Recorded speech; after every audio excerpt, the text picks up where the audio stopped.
Chiefs are making some changes. They get ready for the preseason finale against those Browns. We're going to get the inside scoop from Matt Derrick today on Locked On Chiefs.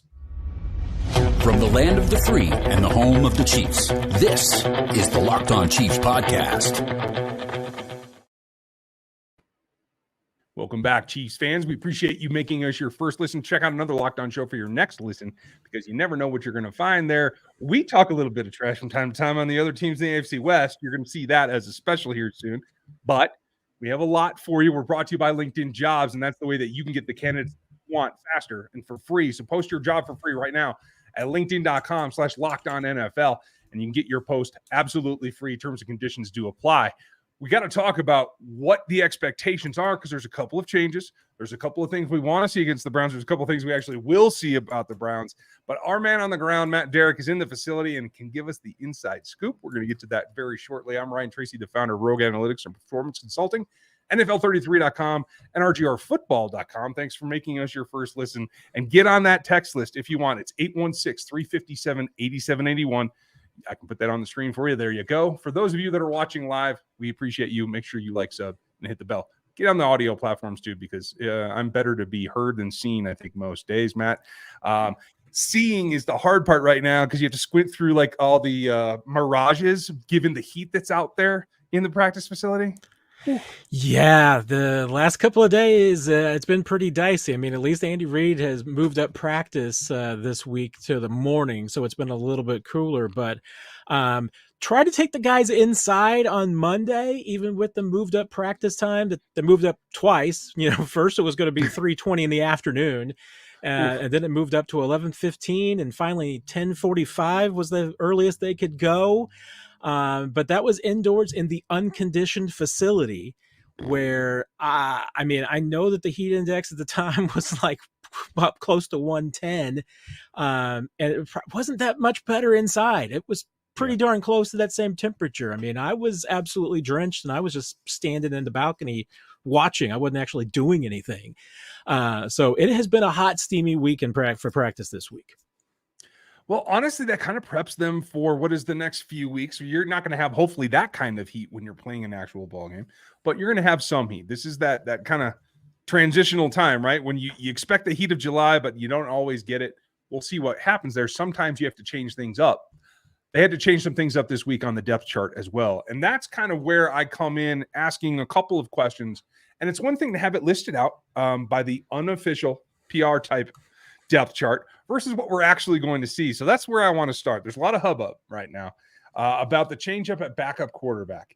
Given what we've talked about in the past, and we expect the 53 to have 3 quarterbacks on it, is this something that amounts to significant change in the way we see the season progressing, or is this something that is specific to evaluation here in the preseason?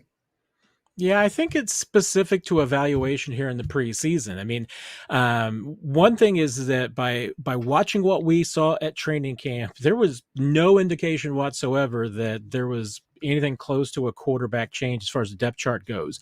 Blaine Gabbert was getting all of the work as the number 2 quarterback. Shane Buechele was getting all the work as the number 3 quarterback, and Chris Oladokun was all number 4. I mean, that was just the pecking order. What we saw on Saturday develop was curious because Blaine Gabbert wasn't supposed to play Saturday against the Arizona Cardinals. It was just going to be very similar to last year's preseason where they were going to go from Mahomes to Shane Buechele. It was only after Buechele had really good couple of drives that then Gabbert came in and played a little bit too. Wasn't originally going to. Since we haven't gotten a straight answer from anybody about why that was, I guess you can infer your own reasoning, but he came in and also played extremely well. But this week, the Chiefs are preparing for Shane Buechele to play a lot in this preseason game on Saturday. So he's getting a lot more work this week than he has during training camp. That's to be expected.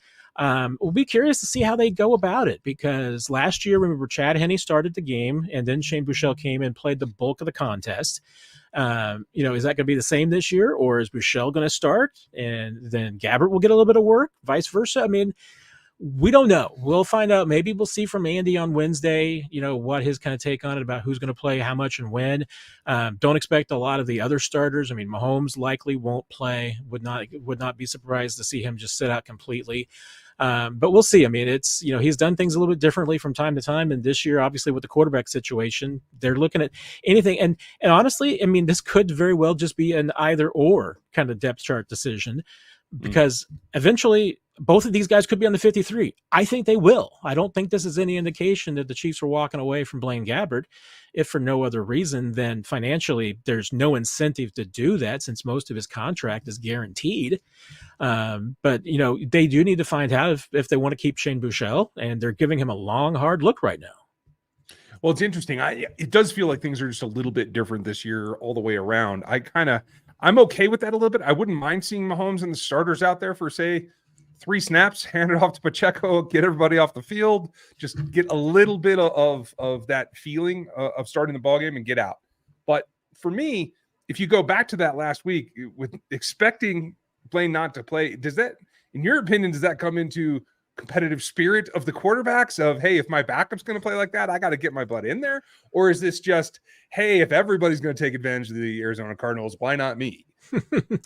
Yeah, that's why. I mean, hey, it's hard to read something into it, because could be a couple of motivations from that. Could it have been very well, like what you're saying, is that Blaine Gabbert wanted to get in there because he saw how well the backup was playing, is like, maybe I need to get a couple of drives to show what I can do too? Or was it simply that Buechele was so good in those 2 drives that Chiefs felt like he didn't need any work and said, hey, Blaine, you want to get some work? Because it can go both ways. And since, like I said, we haven't really gotten a good answer about how that all came about on Saturday against the Cardinals, it's kind of left open to interpretation. But what we can see is what we have, which is that I think that the Chiefs are preparing to have both these guys play this year and be on the roster, barring anything, something significant happening. But the only thing that could change is, if Mahomes goes down, who do you go to? Now I think it's a legitimate question about who the number 2 quarterback is. I think I have to agree with you. We'll cover that later when we talk about what we actually think is going to happen in the finale versus what we think we're going to talk about next, and that is what we'd like to see in the finale. So we're going to get to those right after this.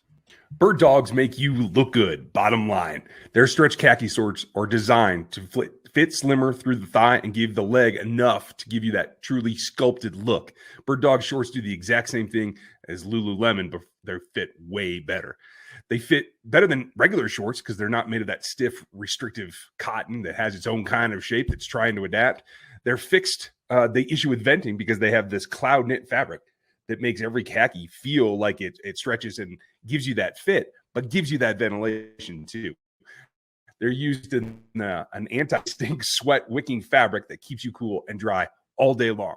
Go to birddogs.com/LockedOnNFL and use the promo code LockedOnNFL for a free Yeti style tumbler when you get your order. That's birddogs.com/LockedOnNFL for a free tumbler with your code LockedOnNFL for what you want to get, and that is take away the Bird Dogs promise that we're looking for. You're going to dig them. We promise you.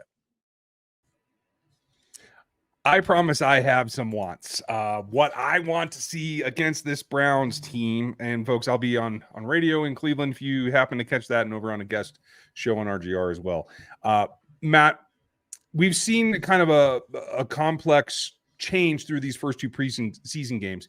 Andy Reid in his presser this week kind of let it slip that Andy at least partially agrees with us that 7 wide receivers is certainly on the table. Doesn't know if it's 6 or if it's 7 right now. It feels like Andy's like, I'm not doing 7 unless somebody absolutely makes me. But we've seen maybe the question marks. I think you and I agree about Kadarius, Sky, MVS, Justin Watson being for sure on this roster. Not much of a question there.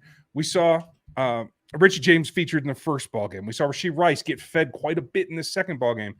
I want to see Justin Ross get that treatment in this last one to see if it's bona fide, to see if the ramp up in targets and contact can be something that we can then forecast for the regular season. Would you like to see that, or do you think that's a waste of time? Is it all set in stone already? It's a really good question because, the one downside to featuring Justin Ross is that if there is any doubt in your mind, if you're the Chiefs, about trying to sneak him onto the practice squad, featuring him in preseason game number 3 could absolutely backfire on you. And I don't think there's any doubt. I mean, if you just based on what our eyes are telling us about this roster, I mean, it's increasingly hard not to have 7 wide receivers on it. And maybe the asterisk being, if there is an issue with Kadarius Toney and he is going to start the season on the injured reserve, then there is, of course, the squirrely thing. He had to be on the 53 first, then go to injured reserve. So then I guess technically a day later, you're down to 6 receivers.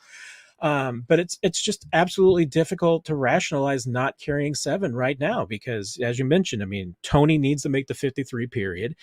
Sky Moore, Marquez Valdez-Scantling, and Rashee Rice are going to be there. There's 4. Justin Watson is absolutely going to be on this team. He's just too integral. He's the only player right now that's playing all 3 positions.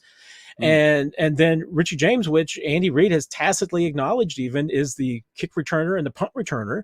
So it would seem that he's got a job on this team too, which then leaves you with just Justin Ross. And I mean, I can't make a case for leaving Justin Ross off the 53 because even though a lot of teams were scared of him a year ago, I don't know if they still are. I mean, there would certainly be some teams, I think, willing to take a chance on him, including your former offensive coordinator in Washington, who might be willing to take a chance on him.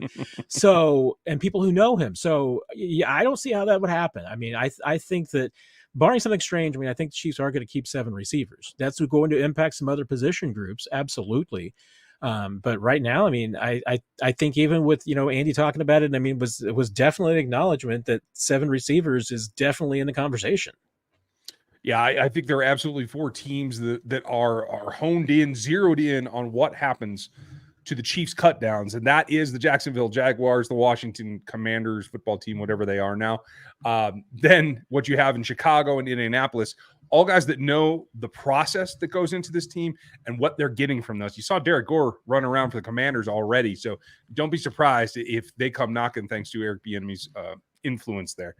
The other thing that I want to see this week that I'm preparing myself mentally that's not going to happen. No update on Chris Jones here. I'd love to see him sign, at least be in the building, be on the sidelines, joke it up with the players, get back in the groove. I don't anticipate that. Do we think that it's getting more likely or less likely at this point? Well, I've changed my tune. I mean, to this point, I have generally expected Chris Jones to show up every single day, and then I've been surprised when he hasn't.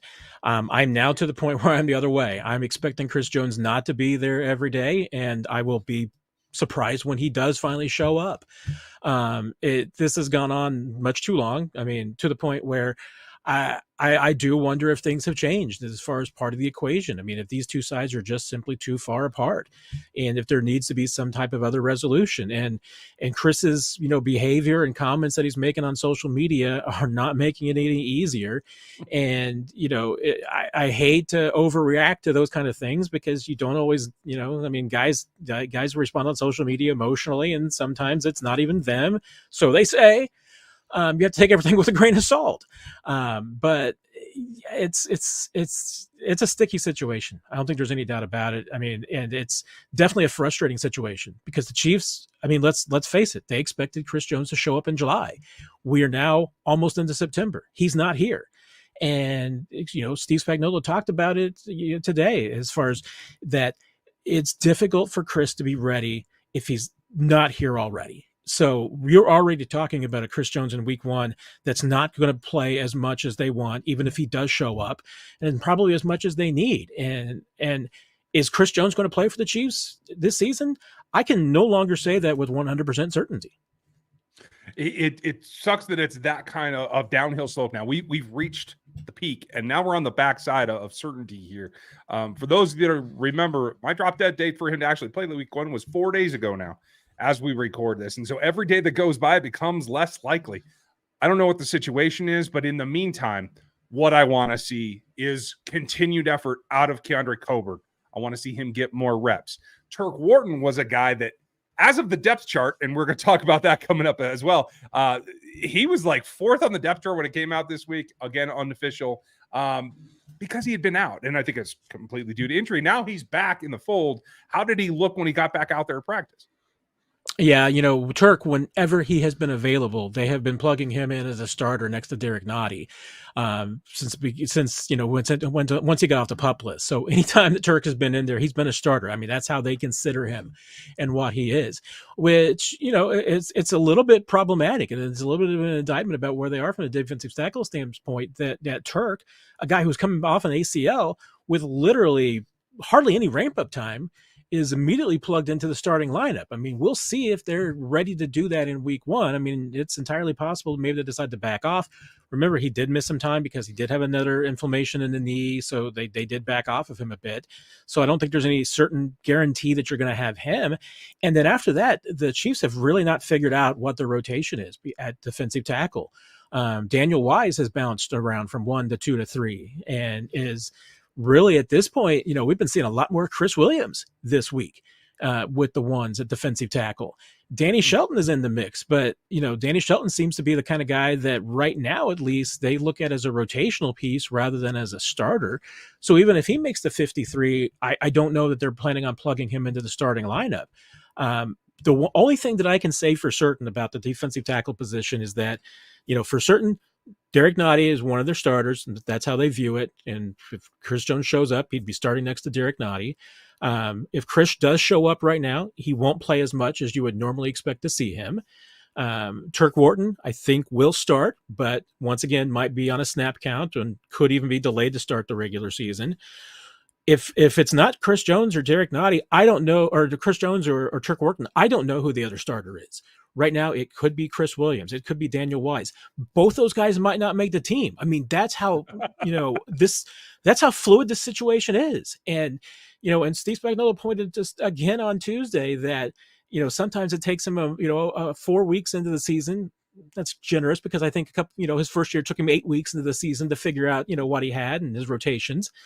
But, I don't think he will absolutely tell you right now on the defensive line, especially a defensive tackle, they do not know what their rotation is going to be going into the season. That gives me some fits. Folks, we are live on YouTube right now. Make sure you like, sub, and hit the bell. And if you're listening on audio, that means you got to it after a little bit. We are not far behind, but if you'd like to join us, please join us on the YouTube. You got to have that bell on to know when we decide to go live. Coming up next, what are we actually going to see? And what am I going to be disappointed with by the end of this last ball game? Now that there's only 3 in the preseason, still have to get used to that. That's coming up next. These days, every new potential hire feels like a high-stakes wager for your small business. You want to be 100% certain when you're bringing somebody onto your payroll, and that's got to have the best qualified candidates available. That's why you have to use LinkedIn Jobs. LinkedIn Jobs helps you find the right people for your team faster and for free. You can get in there, write up your description, add your job, and the purple hashtag will come up framing your particular profile, letting everybody know that you're looking for the help that you need. Simple tools like screening questions, as well as any kind of feedback, give you and make it easy for you to focus on the candidates that you want with just the right skills and are going to be the fit with the experience that you're looking to prioritize and who you'd like to interview and then hire. It's small businesses that are rating LinkedIn Jobs #1 in delivering quality hires versus all their leading competitors. LinkedIn Jobs helps you find the right qualified candidates that you want to talk to faster and for free. You can post that job for free at linkedin.com/lockedonnfl. That's linkedin.com/lockedonnfl. Post your job for free. Terms and conditions do apply. So while my conditions apply, the conditions of this field are going to be interesting, and the conditions of the starting lineup is going to be different. I'm particularly looking at the defense. I want to see a little bit more swing up because I'm just not convinced that they got enough of a look last week. So what I do expect is that maybe a dial back in some of the blitz packages, a little bit more base, see what guys can do one-on-one and not give away anything that maybe they're working on in a blitz package in practice. Is that your expectation as well, or do you think it's all to the wall and let's see what happens? Yeah, I mean, a little bit of it is that, one of the reasons why Steve Spagnuolo has been using blitzes a little bit more in preseason is that he's got a lot of new guys that he's testing out in some of those roles. I mean, especially when you think about it, we've seen a lot of Chamari Connor and Drew Tranquil, both new guys that they really wanted to see how they work and how they do it. And I'll tell you what, Connor has really been impressive, as camp has gone on.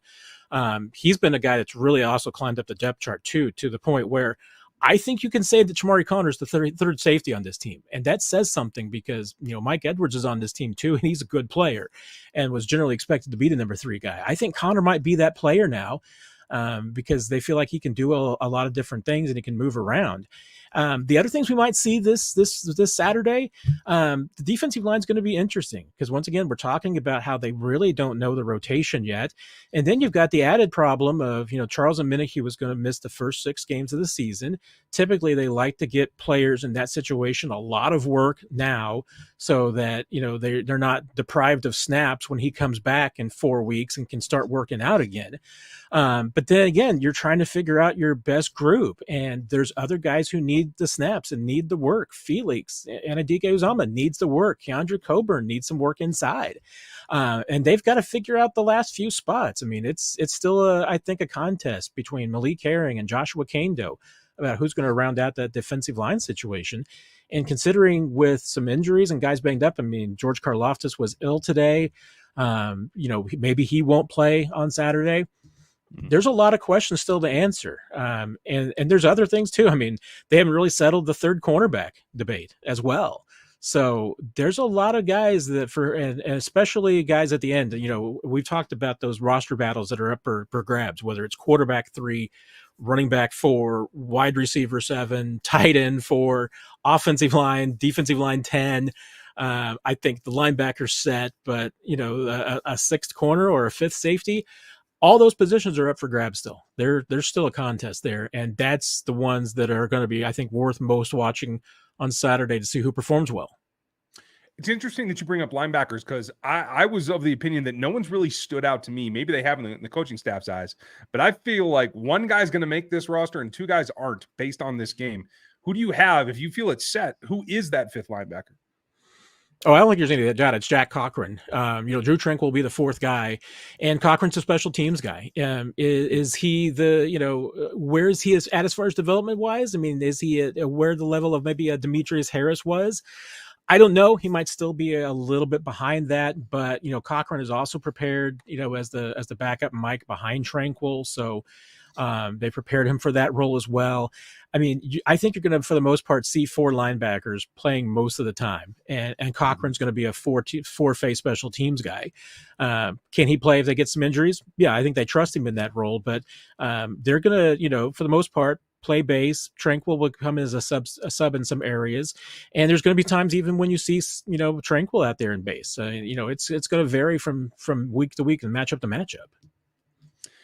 The other side of the ball is interesting to me too. I was watching last night's ball game, and one of my draft sleepers was standing out against some backups.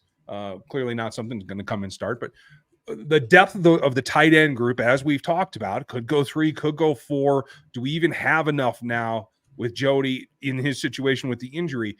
Do you think that the linebackers, the tight ends that are going to be on this roster come week 3, you think they're all here yet? I would imagine that they are. It's always possible that they could be on the lookout for somebody else, but I think that they are. They certainly are comfortable with their top 3, with Blake Bell in that category. But Matt Bushman, I mean, it has been kind of a roller coaster for him as far as his role on this team. It hasn't always felt like the Chiefs have as much confidence as I think that others have. I mean, Bushman has been a favorite in camp. I mean, I can tell you from the media watching this, I think even from fans being out there, he's been impressive, and he's been probably one of the guys that's been like, why do the Chiefs just don't seem to have as much confidence in Matt Bushman as the rest of us do? I think they're starting to show that a little bit. I mean, he's starting to get a few more looks with the ones.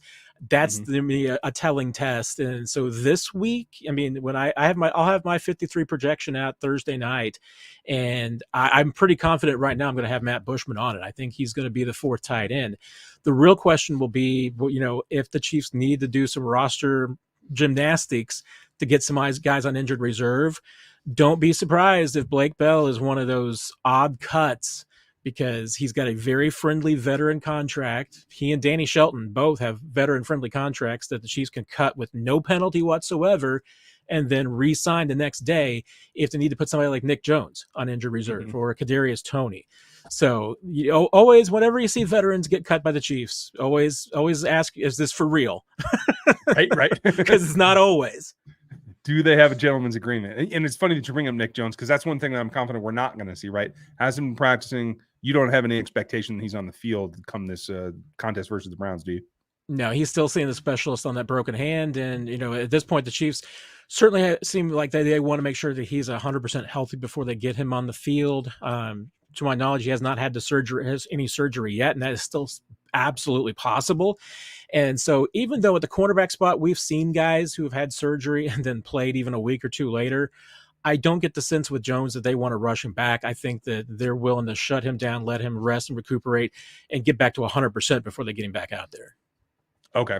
I think that's probably the safest part, especially when you know you need the contributions from these young guys that seem to keep getting hurt. That makes a lot of sense to me. Folks, we're going to wrap up. Usually we take your questions, one or two here at the end of the show. It looks like we covered most of them, except for I'm just going to ask you straight out, because Kevin asked a good question. With all this social media hubbub, if Chris Jones is serious about it, he's willing to sit out till week 8.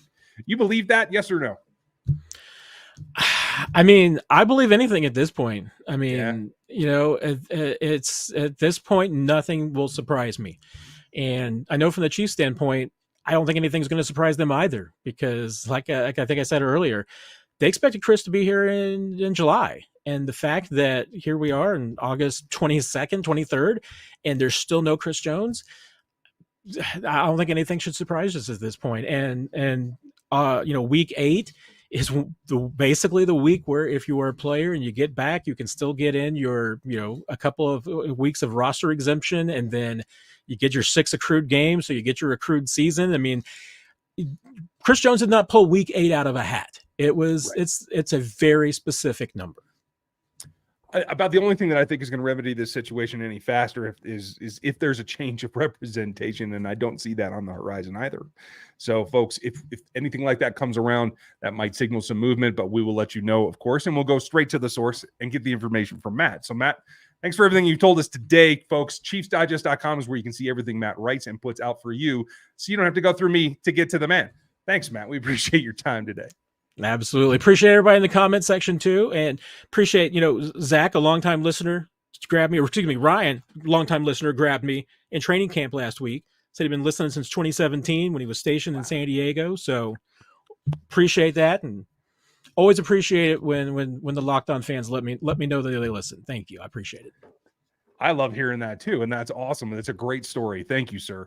You guys get ready, because I know you're going to be here, you everydayers. We're going to keep it up. We'll have the rest of the week preview as we get ready for that Browns game. We'll be live post-game, of course, just like our final tune-up too, as we get ready for the regular season. Thank you for your time. We appreciate you spending this with us, and we will be back with you tomorrow.